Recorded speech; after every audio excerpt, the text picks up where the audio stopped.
We're in Addison's Walk, a 0.8 mile circular path around a meadow in the grounds of Magdalen College, Oxford. Magdalen is where the Irish author and scholar C.S. Lewis was a teaching fellow from 1925 to 1954.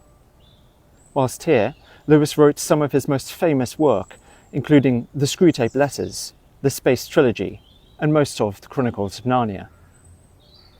Addison's Walk was named after Joseph Addison, a fellow of the college from 1698 to 1711, and is one of my favourite places to walk in Oxford. Lewis also appreciated it, walking here most mornings before attending the 8 a.m. service in the college chapel. On the evening of September 19th, 1931, C.S. Lewis walked along this path with his friends J.R.R. Tolkien and Hugo Dyson. And what the three of them discussed that evening on that walk would change C.S. Lewis's life forever.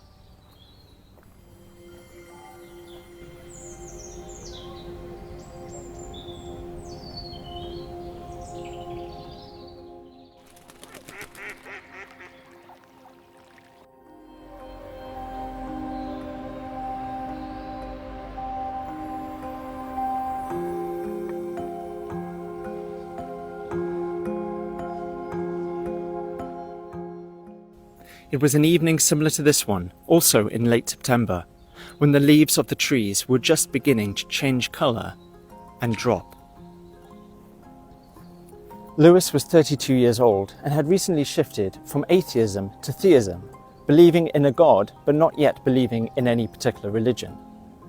One of the issues he had with Christianity was that the Jesus story seemed to be in the form of a myth, and myths were lies, albeit beautiful lies, lies breathed through silver, as he put it.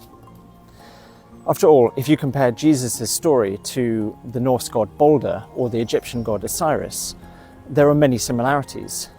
Balder and Osiris are both killed and are resurrected, or will be resurrected in the future, just like Jesus.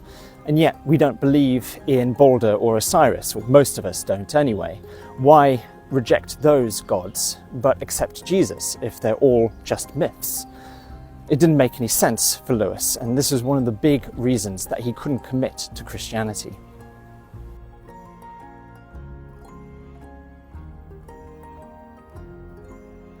Tolkien tried to persuade Lewis that he was wrong about myths, that they were not just lies, but could contain fundamental truths.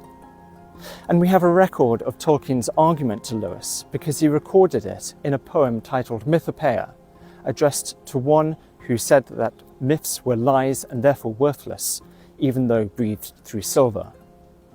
And Tolkien begins his poem by summarising Lewis's worldview as it was then. You look at trees and label them just so, for trees are trees, and growing is to grow. You walk this earth with solemn pace, one of the many minor globes of space. A star's a star, some matter in a ball, compelled to courses mathematical, amidst the regimented cold inane, where destined atoms are each moment slain. This is a very materialistic worldview that Tolkien is summarising. Stars are just fiery balls of gas, trees are just things that we call trees, and myths are just lies. It's no coincidence that Tolkien uses trees and stars as his examples. They would have been the things they were looking at in this place, on that night, on that walk 93 years ago. Tolkien presented an alternative to Lewis, drawing on the arguments of their fellow friend Owen Barfield. Things were more than just the sum of their parts. Stars were not just some matter in a ball, but could be, as Tolkien wrote, like living silver made, that sudden burst of flame, like flowers beneath an ancient song.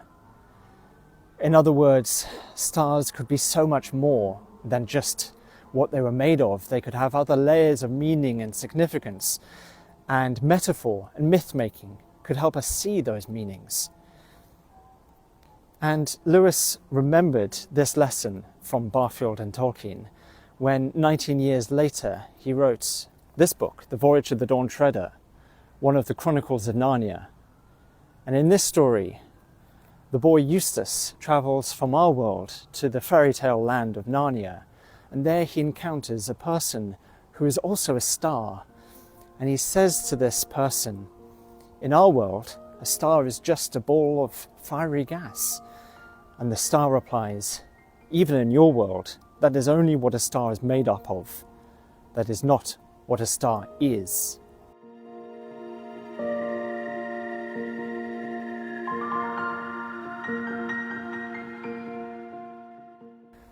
At one point in the evening, the discussion was interrupted by something that Lewis later described in a letter to his friend Arthur Greeves as a rush of wind which came so suddenly on the still warm evening and sent so many leaves pattering down that we thought it was raining. We all held our breath, the other two appreciating the ecstasy of such a thing almost as you would. Just as stars were not just stars, trees were not just trees, the fall of leaves was not just the movement of dead plant matter, but a moment of ecstasy.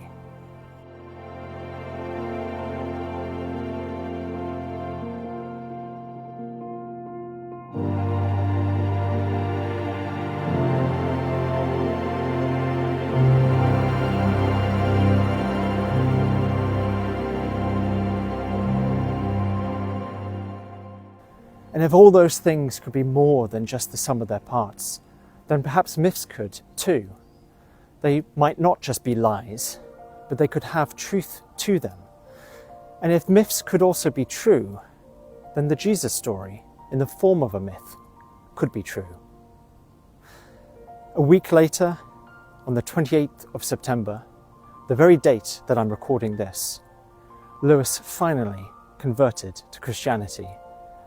And it was partly because of that evening here in Addison's Walk and the discussion he had with Hugo Dyson and J.R.R. Tolkien.